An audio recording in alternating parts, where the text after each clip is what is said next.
सभी को नमस्कार। सभी का हार्दिक स्वागत है chemistry by Ramniwas Soiwal sir YouTube channel पर।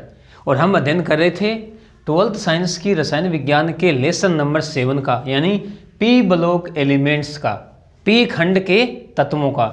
इस लेसन के हमारे 27 पार्ट कंप्लीट हो चुके थे और आज हमारा इस लेसन का पार्ट नंबर रहेगा 28 और हम अध्ययन कर रहे थे वर्ग 18 के तत्वों का, यानी अक्रिय गैसों का हम अध्ययन कर रहे थे।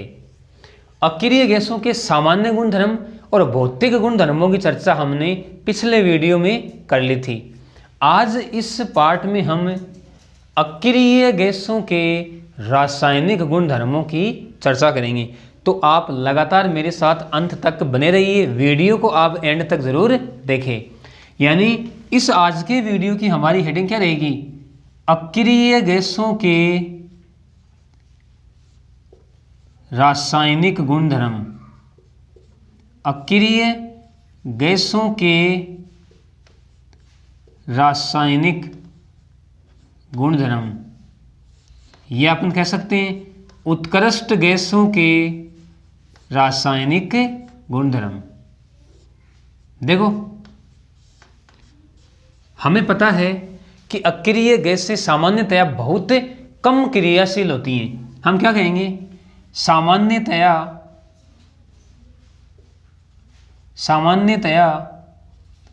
अक्रिय गैसें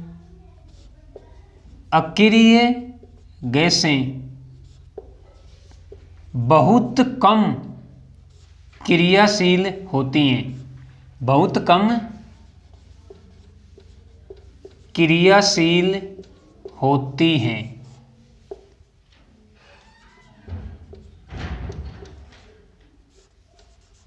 बहुत कम क्रियाशील होती हैं, या अपन ऐसे कह सकते हैं कि ये सामान्यतया स्थायी होती हैं, बहुत ज़्यादा स्थायी। अभिक्रिया में ये बहुत कम भाग लेती हैं। अब देखो, सामान्यतः अक्रिय गैसें बहुत कम क्रियाशील होती हैं। इसके कारण कौन कौन से हैं? अपन कहेंगे इसके निम्न कारण हैं। इसके निम्न कारण हैं। इसके निम्न कारण हैं। देखो, पहला कारण अपन कह सकते हैं पूर्ण भरा इलेक्ट्रॉनिक विन्यास। पूर्ण भरा इलेक्ट्रॉनिक विन्यास।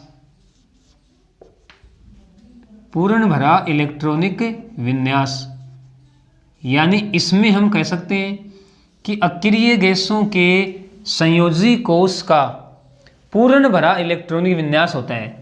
क्या होता है? NS2 NP6। हीलियम का जो विन्यास है वो होता है 1s2। इसको आप ध्यान में रखोगे। यानी अपन कह सकते हैं कि यह विन्यास स्थायी विन्यास होता है। क्या कहेंगे? स्थायी विन्यास होता है। इसलिए अक्रिय गैसें बहुत कम क्रियाशील होती हैं। दूसरा कारण अपन दे सकते हैं अक्रिय गैसों की आयनन एंथैल्पी। आयनन एंथैल्पी का मान बहुत उच्च होता है। का मान बहुत उच्च होता है, जिसकी वजह से ये आसानी से धनायन नहीं बना सकती। धनायन नहीं बना सकती, यानी इनमें से इलेक्ट्रॉन को बाहर निकालने के लिए बहुत अधिक ऊर्जा देनी होती है, जिसकी वजह से ये आसानी से धनायन नहीं बना सकती। दूसरा कारण अपन क्या देख सकते हैं? तीसरा कारण, दूसरा तो हमने क्या कहा? आयनन एंथैल्पी का मान बहुत उच्च होता है, जिसकी वजह से ये आसानी से धनायन नहीं बना पाती हैं। तीसरे कारण में हम कह सकते हैं कि इनकी इलेक्ट्रॉन लब्धि एंथैल्पी, अक्रिय गैसों की इलेक्ट्रॉन लब्धि एंथैल्पी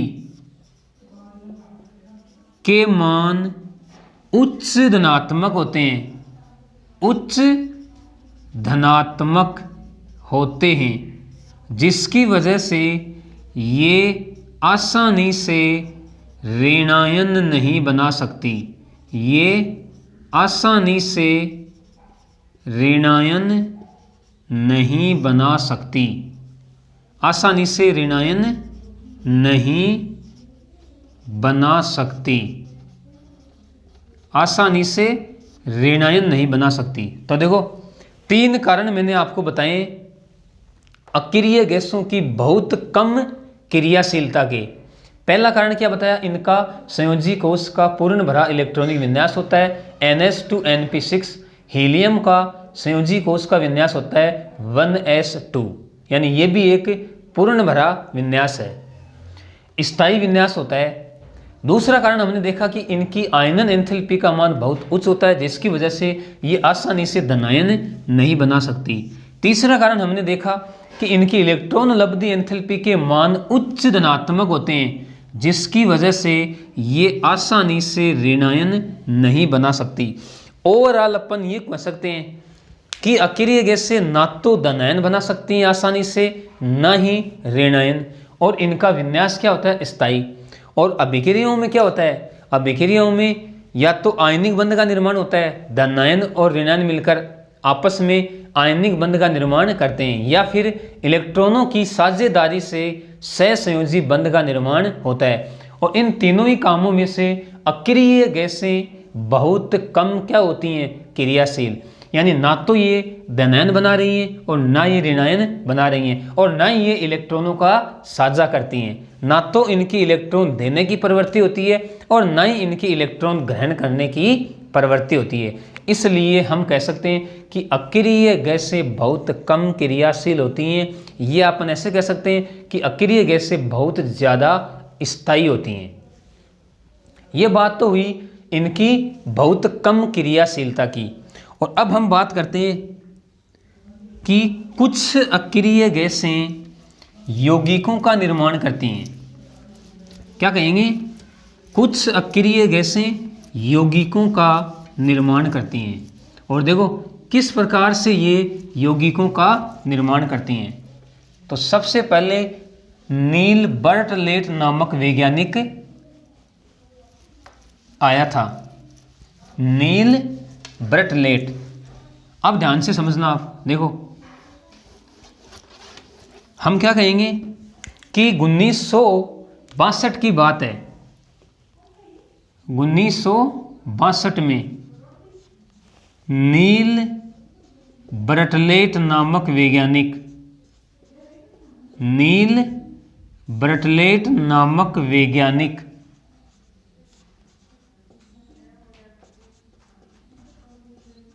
ने जीनोन का यौगिक बनाया। क्या कहेंगे, जीनोन का यौगिक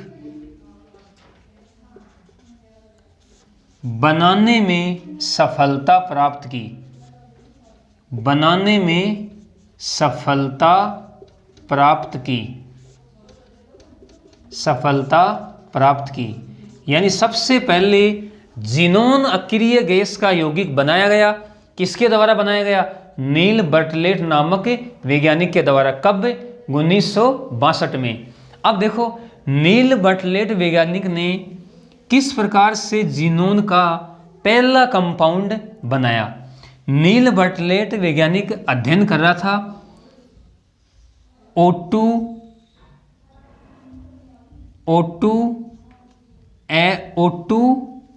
PTF6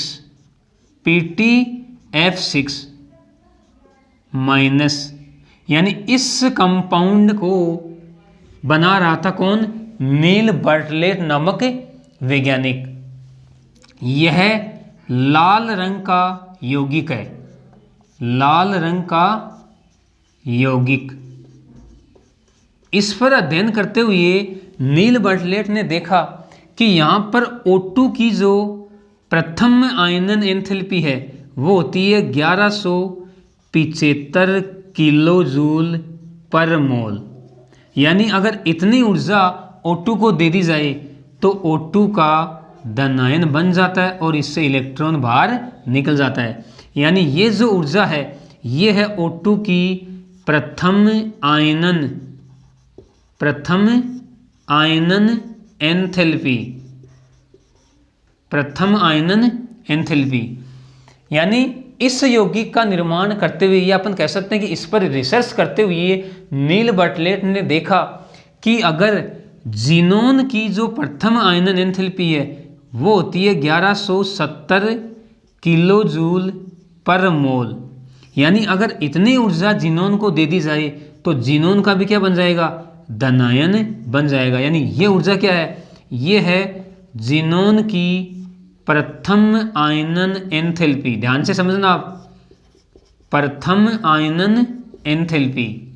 यानी जीनोन व ऑक्सीजन दोनों की प्रथम आयनन एंथैल्पी का अध्ययन किया नील बर्टलेट ने और पाया कि दोनों मान तुल्य मान है, यानी ज़्यादा अंतर नहीं है। ये तो है 1175 किलो जूल पर मोल और ये है 1170 किलो जूल पर मोल। तो नील बर्टलेट ने पाया कि क्यों न हम इस प्रकार का यौगिक जीनोन का भी बना सकते हैं और उसने एक यौगिक बनाया Xe प्लस PtF6-, और यह यौगिक भी लाल रंग का यौगिक था। इसका रंग कैसा था, लाल रंग। यानी यह जीनोन का प्रथम यौगिक था, जीनोन का प्रथम यौगिक था। किसके द्वारा बनाया गया, नील बर्टलेट के द्वारा। याद रखोगे आप, जीनोन का प्रथम कंपाउंड XePtF6, Xe धनात्मक PtF6 ऋणात्मक, लाल रंग का कंपाउंड है। सबसे पहले बनाया था नील बर्टलेट नामक वैज्ञानिक ने। अब देखो, इस कंपाउंड की खोज के बाद जीनोन के अनेक यौगिक बनाए गए। किसके साथ, ऑक्सीजन और फ्लोरीन के साथ। जैसे मैं एग्जांपल लिखूं, XeF2, XeF4, XeF6, इसके अलावा XeO3, XeOF4, XeO2F2। यानी ये कंपाउंड बनाए गए किसके, जीनोन के। इस कंपाउंड की खोज के बाद जीनोन के अनेक यौगिकों का निर्माण किया गया। किसके साथ, फ्लोरीन और ऑक्सीजन के साथ। यानी छोटे आकार व उच्च विद्युत ऋणी तत्वों के साथ जीनोन के अनेक यौगिक बनाए गए। यानी अपन कह सकते हैं ओवरऑल कि जीनोन के फ्लोरीन व ऑक्सीजन के साथ अनेक यौगिक बनाए गए। अब देखो, अब हम सबसे पहले बात करते हैं कि जीनोन के कंपाउंड बना लिए गए किस यौगिक की खोज के बाद, इस कंपाउंड की खोज के बाद। इस कंपाउंड की खोज की थी 1962 में नील बर्टलेट नामक वैज्ञानिक ने। पहले इसने ये यौगिक बनाया, लाल रंग का यौगिक। फिर इसने ऑक्सीजन और जीनोन की प्रथम आयनन एंथैल्पी की तुलना की तो इसने पाया कि दोनों प्रथम आयनन एंथैल्पियों के मान लगभग समान हैं या लगभग तुल्य हैं। तो उसने इस कंपाउंड की तरह जीनोन का पहला कंपाउंड बनाया और यह कंपाउंड भी लाल रंग का यौगिक था। तो इस प्रकार जीनोन के कंपाउंड बनाए गए। अब हम बात करते हैं कि जो क्रिप्टोन अक्रिय गैस है, अपन क्रिप्टोन के बारे में क्या कहेंगे कि क्रिप्टोन के ज़्यादा यौगिक ज्ञात नहीं है। यानी जीनोन की तुलना में क्रिप्टोन के बहुत कम यौगिक ज्ञात हैं। क्या कहेंगे हम कि क्रिप्टोन के बहुत कम यौगिक ज्ञात हैं। ध्यान से समझना आप, क्रिप्टोन के बहुत कम यौगिक ज्ञात हैं। जैसे हम बात करें क्रिप्टोन का एक कंपाउंड है मुख्य रूप से KrF2, क्रिप्टोन डाईफ्लोराइड KrF2। तो ये बात होगी क्रिप्टोन की। अब बात करते हैं हम रेडोन की। देखो रेडोन क्या होता है? रेडोन एक रेडियो सक्रिय तत्व होता है, इसलिए इसके यौगिकों का पृथक्करण नहीं किया जा सकता। क्या कहेंगे? इसके यौगिकों का पृथक्करण नहीं किया जा सकता, पृथक्करण नहीं किया जा सकता। यानी रेडोन के यौगिक तो ज्ञात हैं, लेकिन इसके यौगिकों का पृथक्करण नहीं किया जा सकता। क्यों नहीं किया जा सकता? क्योंकि यह एक रेडियो सक्रिय तत्व है और इनके यौगिकों की जो पहचान है वह पहचान की गई थी रेडियो ट्रेसर तकनीक के द्वारा। इस बात को भी आप ध्यान में रखोगे। रेडियो ट्रेसर तकनीक के द्वारा रेडोन के यौगिकों की पहचान की गई थी। तो ये बात हुई रेडोन की। अब हम बात करते हैं हीलियम, नियोन और ऑर्गन। तो इनके यौगिक ज्ञात नहीं हैं। क्या कहेंगे? इनके यौगिक ज्ञात नहीं हैं। इनके यौगिक ज्ञात नहीं हैं। तो ओवरऑल हम क्या कह सकते हैं?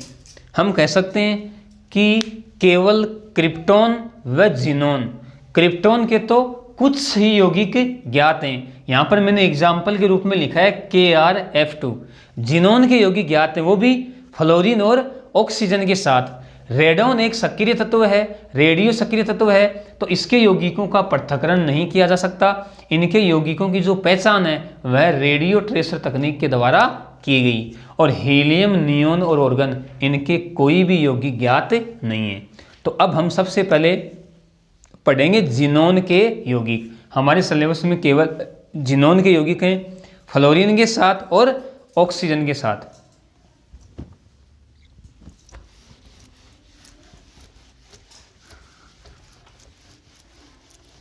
यानी अब हमारी हेडिंग क्या रहेगी? जिनोन के फ्लोरीन के साथ बने यौगिक।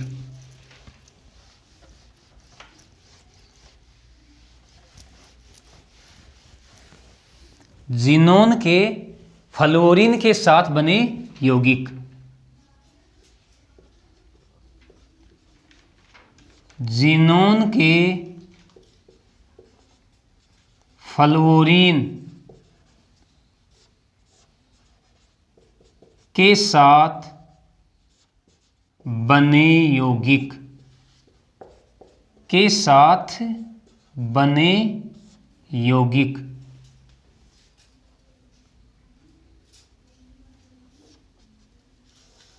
देखो जिनोन फ्लोरीन के साथ विभिन्न कंडीशन में अभिक्रिया करके जिनोन फ्लोरीन के साथ यौगिकों का निर्माण करता है। अलग अलग कंडीशन होगी तो अलग अलग यौगिक बनेंगे। जैसे मैं एग्जांपल लूँ, Xe+F2, तापमान रहेगा यहाँ पर 673 केल्विन ताप और 1 बार दाब। जिनोन और फ्लोरीन का जो अनुपात है वो होगा यहाँ पे 2:1। तो बनेगा क्या यहाँ पे? Xe+F2। इसी प्रकार जिनोन की अभिक्रिया हम करवा दें फ्लोरीन के साथ, तापमान रहेगा यहाँ पे 873 केल्विन ताप और दाब यहाँ पर रहेगा 6 से 7 बार। और अनुपात की बात करें, जिनोन और फ्लोरीन का अनुपात रहेगा यहाँ पे 1:5। अब देखो क्या बनेगा, इस कंडीशन में बनेगा Xe+F4।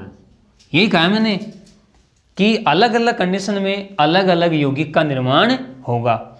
इसी प्रकार ज़ीनोन फ्लोरीन के साथ अभिक्रिया करे 573 केल्विन ताप पर, दाब का मान हो जाए 60 से 70 बार, यानी यहाँ पर दाब रहेगा 60 से 70 बार, तापमान 573 केल्विन।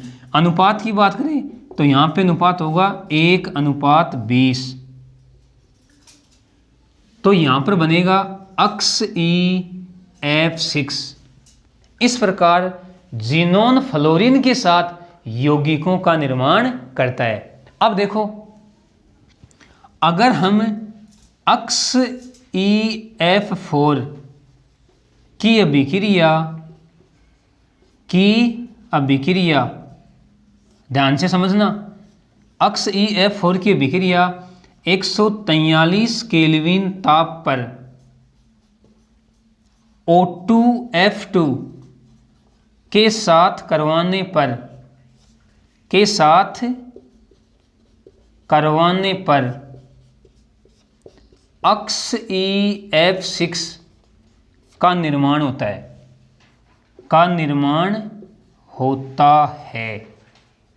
यानी बात सीधी सी है कि हम XeF4 की अभिक्रिया O2F2 के साथ करवाएं 143 केल्विन ताप पर, तो हमें XeF6 प्राप्त होता है। देखो कैसे, ये XeF4 प्लस अभिक्रिया हम करवा रहे हैं O2F2 के साथ, तापमान है यहाँ पे 143 केल्विन, तो हमें क्या मिलेगा XeF6 और प्लस O2 यानी ज़ीनोन हेक्सा फ्लोराइड। तो इस प्रकार हम ज़ीनोन के यौगिकों का निर्माण कर सकते हैं फ्लोरीन के साथ। ये तो हो गया इनका निर्माण। और अब हम XeF2, XeF4, XeF6 की संरचना का अध्ययन करते हैं। तो अब हमारी हेडिंग क्या रहेगी, इनकी संरचना।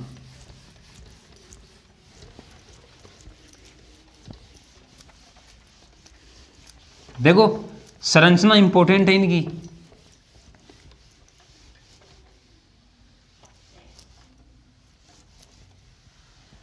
यानी अब हमारी हेडिंग क्या रहेगी, XeF2, XeF4 और XeF6 की संरचना।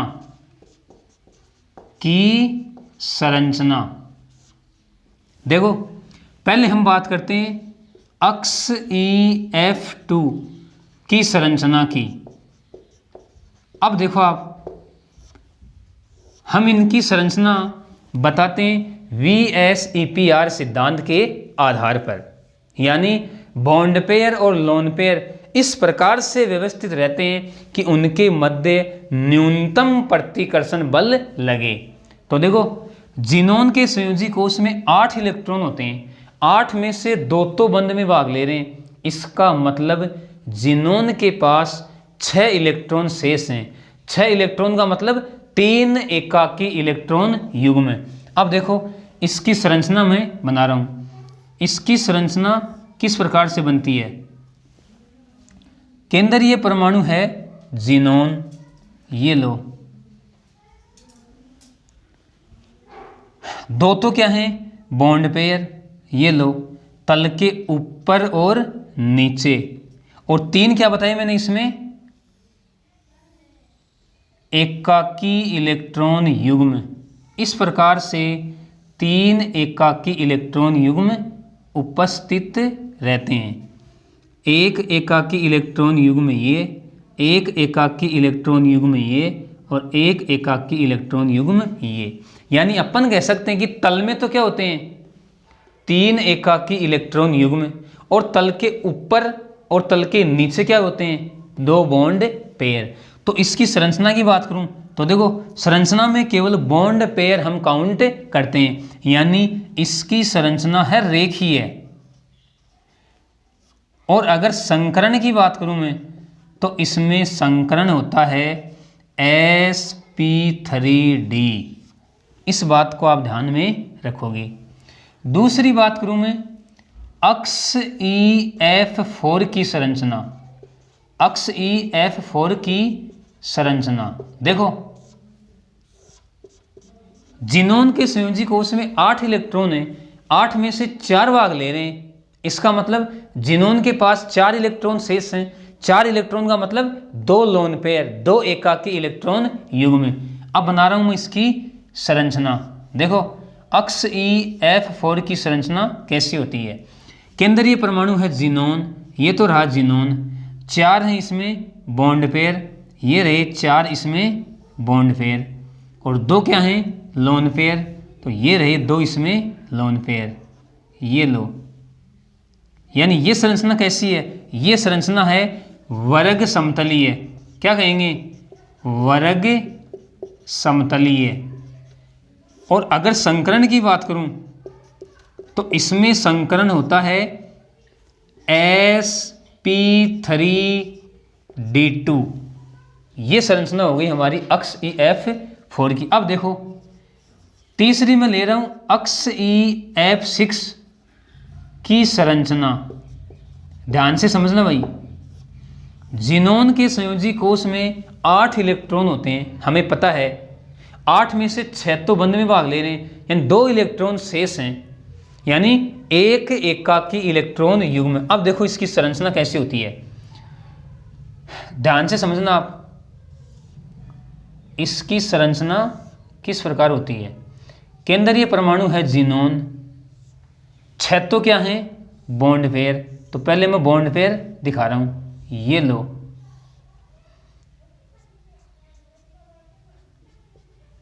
छह तो क्या है बॉन्ड पेयर, और एक क्या होता है इसमें लोन पेयर।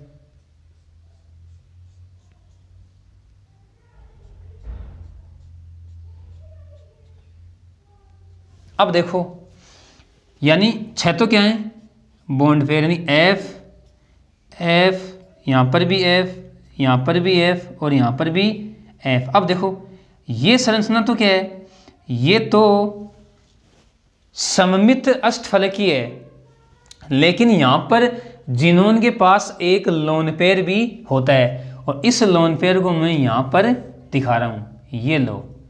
तो इस लोन पेयर की वजह से इन बॉन्ड पेयर पर क्या लगता है प्रतिकर्षण, और इस प्रतिकर्षण की वजह से हम इस संरचना को क्या कहेंगे विकर्त अष्टफलकीय, विकर्त अष्टफलकीय संरचना।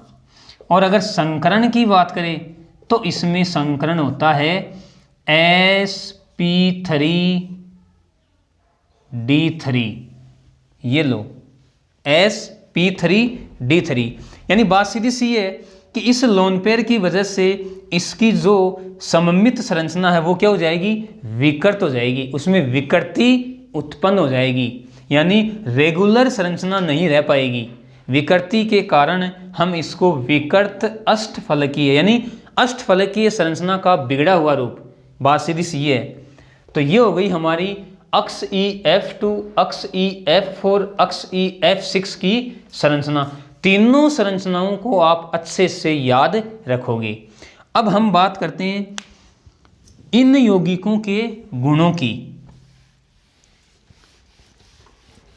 और गुणों में हम पहले भौतिक गुण की चर्चा करते हैं। देखो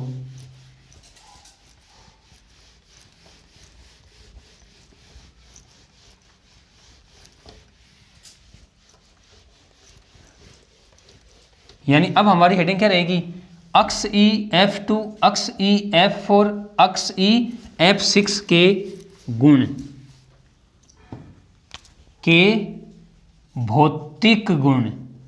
देखो भौतिक गुणों में हम क्या कह सकते हैं कि ये रंगहीन, क्या कहेंगे ये रंगहीन क्रिस्टलीय ठोस होते हैं, रंगहीन क्रिस्टलीय ठोस होते हैं, रंगहीन क्रिस्टलीय ठोस होते हैं, जो 298 केल्विन ताप पर, जो 298 केल्विन ताप पर सरलता से ऊर्ध्वपातित हो जाते हैं,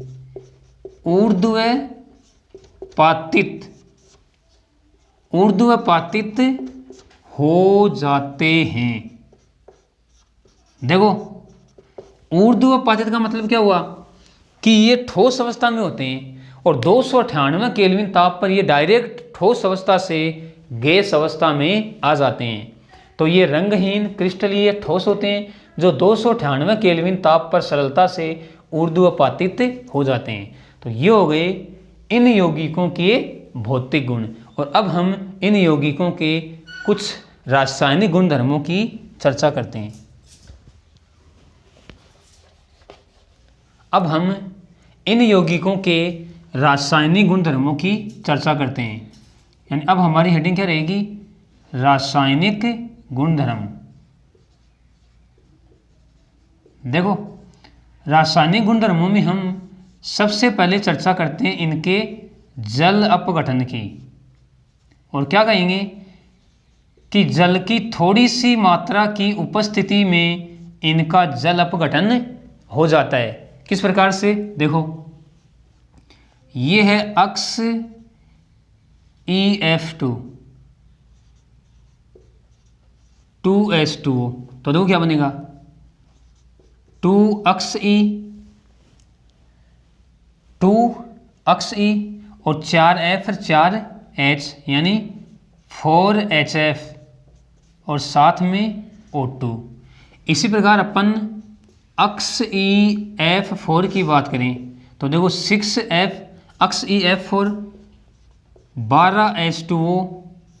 तो क्या बनेगा? देखो 4 तो अक्स E प्लस 2 अक्स EO3 और 12 दूनी 24 और 6 चौक 24 यानी 24HF और साथ में अपन क्या कहेंगे 3O2। देखो 12 ऑक्सीजन है जिनमें से 6 तो यहाँ पर काम आ गई और 3O2। ये लो, ये बात होगी किसकी?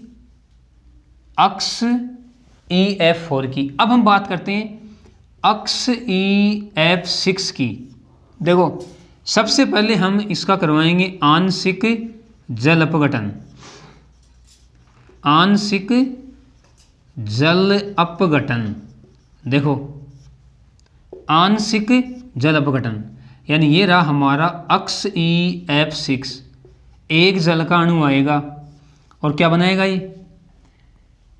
ये बनाएगा अक्स EOF4। अक्स EOF4। देखो अक्स EOF6 थे जिसमें से F4 तो यहाँ पर आ गए, 4 बच गए, 4 यानी 2 बच गए यहाँ पे यानी 2HF। अब देखो इसकी अभिक्रिया होगी दोबारा से किसके साथ? अक्स EOF4 की अभिक्रिया। एक जल का अणु यहाँ पे अभिक्रिया करेगा तो देखो क्या बनेगा अक्स EO2 यानी एक O तो ये, एक O ये और F2।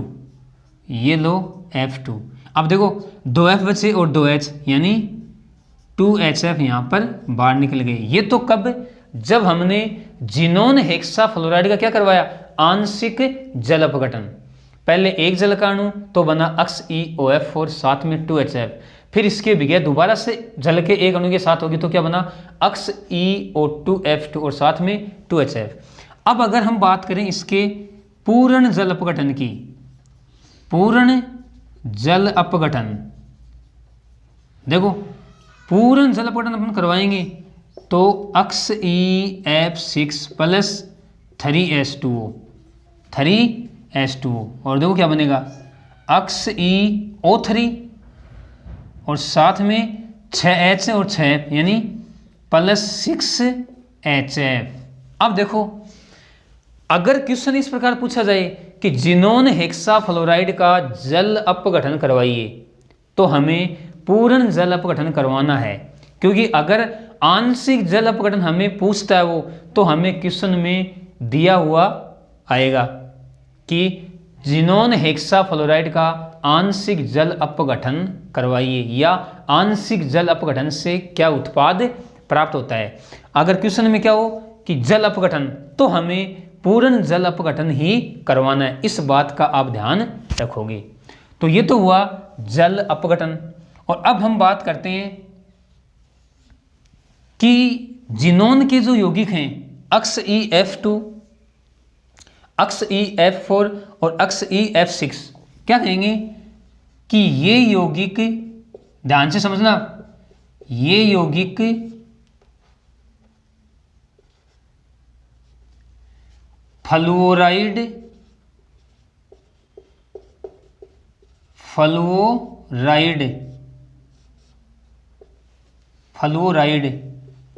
ग्राही के साथ,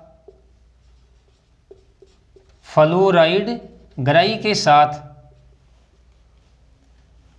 धनायन बनाते हैं। ध्यान से समझना, ये यौगिक फ्लोराइड ग्राही के पास या ग्राही के साथ अभिक्रिया कर धनायन बनाते हैं, धनायन बनाते हैं तथा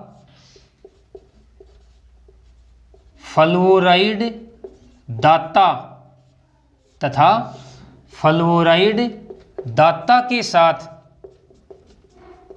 दाता के साथ ऋणायन बनाते हैं, ऋणायन बनाते हैं। क्या कहा, ये यौगिक फ्लोराइड ग्राही, यानी जो F- देने वाले होते हैं उन्हें हम फ्लोराइड ग्राही कहते हैं, उनके साथ तो ये धनायन बनाते हैं तथा फ्लोराइड दाता के साथ ये ऋणायन बनाते हैं। देखो कुछ एग्जाम्पल लिख रहा हूं मैं, एग्जाम्पल से आप इस बात को समझना। देखो पहले हम बात करते हैं अक्स EF2, पहले हम फ्लोराइड ग्राही की बात करते हैं। देखो PF5, अब देखो ये है फ्लोराइड ग्राही, यानी ये F- को ग्रहण करेगा, यानी इस अक्स EF2 से एक F- PF5 के पास आएगा, तो ये तो बन जाएगा PF6- और ये बन जाएगा अक्स EF+, यानी यहां पर देखो क्या बनेगा, अक्स EF ये तो बन गया पॉजिटिव। क्यों, क्योंकि F- की कमी हुई है और इसके ऊपर F- आया है, तो ये बन जाएगा PF6-। इसी प्रकार मैं बात करूं अक्स EF4 की, और इसकी अभिक्रिया मैं करवा दूं SF5 के साथ, तो देखो यहां से भी एक F- इसके पास आएगा, तो ये तो क्या बनेगा, अक्स EF3+, और ये बन जाएगा SF6-, यानी ये तो क्या है, ये तो यहाँ पे हैं फ्लोराइड ग्राही, बात सीधी सी ये है, फ्लोराइड ग्राही। और हमने क्या कहा, देखो कि ये यौगिक फ्लोराइड ग्राही के साथ धनायन बनाते हैं, देखो इनके बन गए क्या, धनायन। और अब हम बात करते हैं फ्लोराइड दाता की। देखो कैसे, अक्स EF6 है मेरे पास, और फ्लोराइड दाता के रूप में मैं ले लूँ यहाँ पे सोडियम फ्लोराइड, तो देखो क्या होगा, अब ये F- देंगे, F- देंगे तो ये तो बनेगा अक्स EF7- और Na+, यानी Na तो प्लस, और अक्स EF7 ये बनेगा माइनस। इसी प्रकार अक्स EF6 मैं यहाँ पे ले लूँ पोटेशियम फ्लोराइड KF, तो देखो ये क्या देगा इसको F-, यानी यहाँ पर तो बनेगा K+, और ये बनेगा अक्स EF7-, देख सकते हो आप, तथा फ्लोराइड दाता के साथ ऋणायन बनाते हैं, यानी ये तो क्या है, ये तो हैं फ्लोराइड दाता, फ्लोराइड दाता, और ये इनके क्या बन गए, ऋणायन, ऋणायन। तो इस प्रकार ये क्या हो गए, इनके रासायनिक गुणधर्म। यानी हमने जिनोन के फ्लोरीन के साथ बने यौगिकों का अध्ययन कर लिया है। अब देखो, अब हम पढ़ेंगे जिनोन के ऑक्सीजन के साथ बने यौगिक। देखो आप ध्यान से देखना एक बार,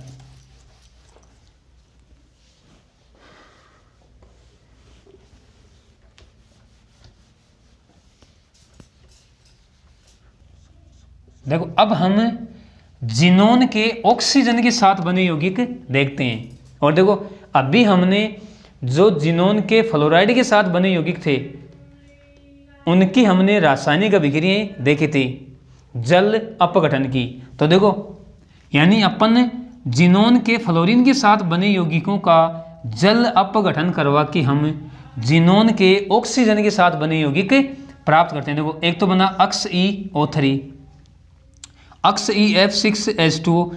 अभी हमने जस्ट पढ़ी है ये अभिक्रियाएं, उन्हीं को मैंने मिटाई नहीं है, वो की वो अभिक्रियाएं। तो यहाँ पर क्या बना, XeOF4, एक ये रहा जिनोन का ऑक्सीजन के साथ बना यौगिक। और यहाँ पर देखो जिनोन हेक्साफ्लोराइड का हमने क्या करवाया था, पूर्ण जल अपघटन, तो हमें XeO3 प्राप्त हुआ था। तो इस प्रकार हम जिनोन के ऑक्सीजन के साथ बने यौगिक प्राप्त करते हैं। यानी जिनोन के फ्लोरीन के साथ बने जो यौगिक हैं उनका जल अपघटन करवाकर हम ये यौगिक प्राप्त करते हैं। और यहाँ पर अपन दो यौगिक पढ़ेंगे, एक तो XeO3 और एक XeOF4। अब देखो हमने इनका निर्माण कर लिया, अब हम इनकी संरचना देखते हैं। देखो सबसे पहले हम बात करते हैं XeO3 की संरचना की। XeO3 की संरचना देखो, इसकी संरचना कैसी होगी। देखो 3 ऑक्सीजन है वो जिनोन से द्विबंध के द्वारा जुड़े होते हैं। देखो किस प्रकार से, double bond O, double bond O और डबल बॉन्ड O, और एक होता है इसके ऊपर एकाकी इलेक्ट्रॉन युग्म। देखो इस संरचना को हम कहते हैं त्रिभुजीय पिरामिडीय संरचना।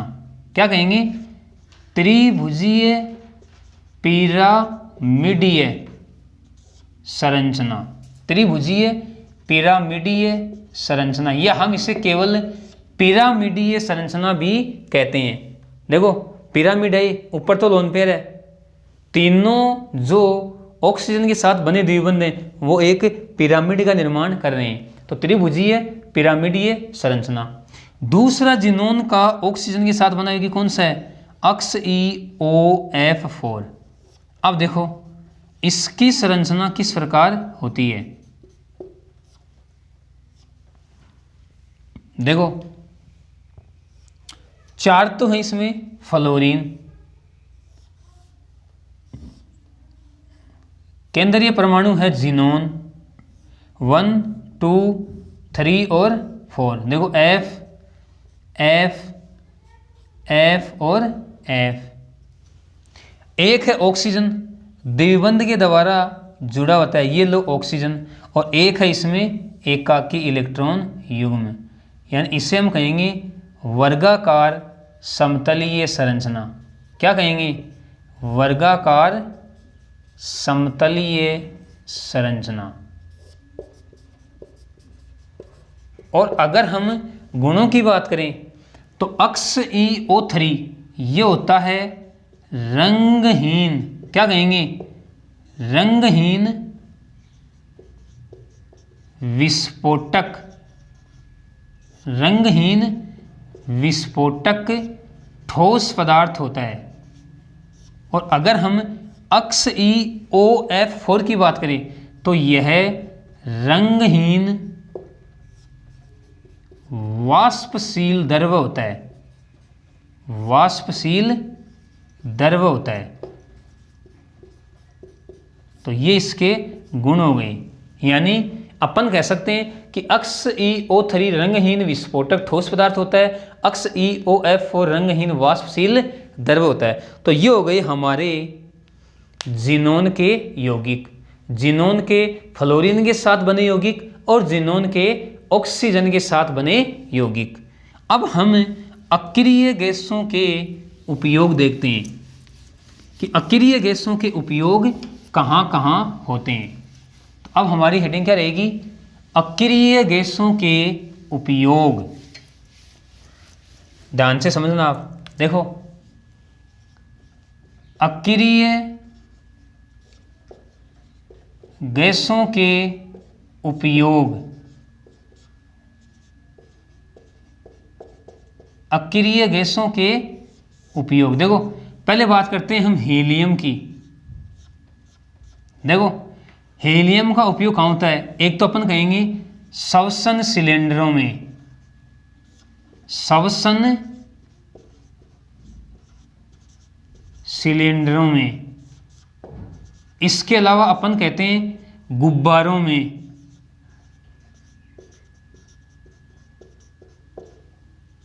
श्वसन सिलेंडरों में, गुब्बारों में। इसके अलावा अपन क्या कहेंगे, NMR स्पेक्ट्रोमीटर में। क्या कहेंगे, NMR स्पेक्ट्रोमीटर में, उपकरण है NMR स्पेक्ट्रोमीटर में। इसके अलावा अपन कहेंगे MRI तकनीक में। इसके अलावा अपन कह सकते हैं जो नाभिकीय रिएक्टर होते हैं, नाभिकीय रिएक्टर, नाभिकीय रिएक्टरों में क्या कहेंगे, नाभिकीय रिएक्टरों में शीतलक के रूप में, शीतलक के रूप में।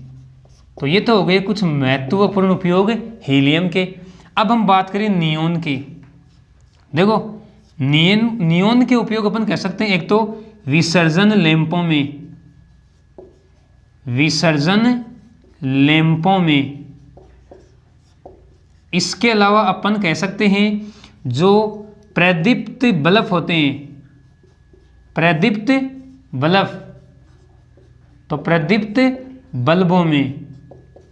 अब हम बात करें ऑर्गन की, तो ऑर्गन के उपयोग अपन कह सकते हैं कि धातुकर्म में। क्या कहेंगे, धातुकर्म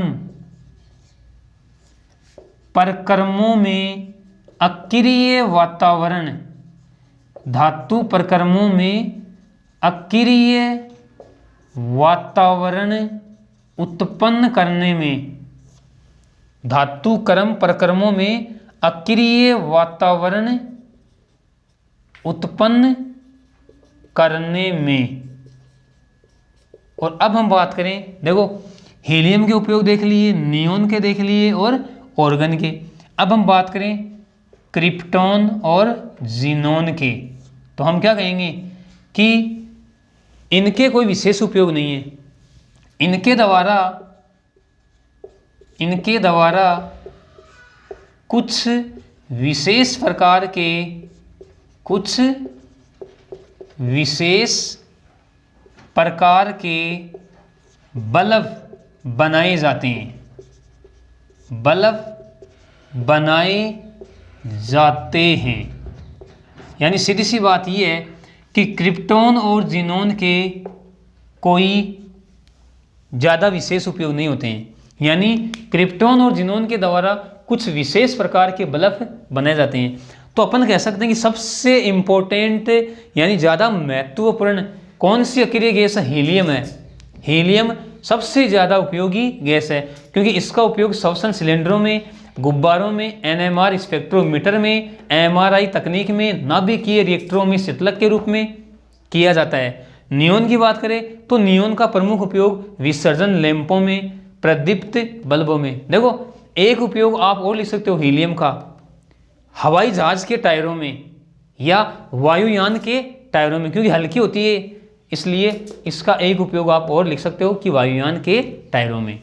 आर्गन की बात की हमने, धातु क्रम प्रक्रमों में अकेरिय वातावरण में क्रिप्टोन और जीनोन के द्वारा कुछ विशेष प्रकार के बल्ब ही बनाए जाते हैं। तो देखो अपन यूँ कह सकते हैं कि हमारा जो पी ब्लॉक एलिमेंट्स वाला जो लेसन है वो आज कंप्लीट हो चुका है। यानी इस लेसन के हमारे 28 पार्ट कंप्लीट हो गए। 28 पार्टों में हमारा पी खंड के तत्व वाला लेसन कंप्लीट हो चुका है। अब हम एक वीडियो लेके आएंगे, नेक्स्ट वीडियो यानी वीडियो नंबर 29, उसमें हम कुछ महत्वपूर्ण क्वेश्चनों पर चर्चा करेंगे। तो इस आज के वीडियो के लिए इतना ही। ओके, धन्यवाद।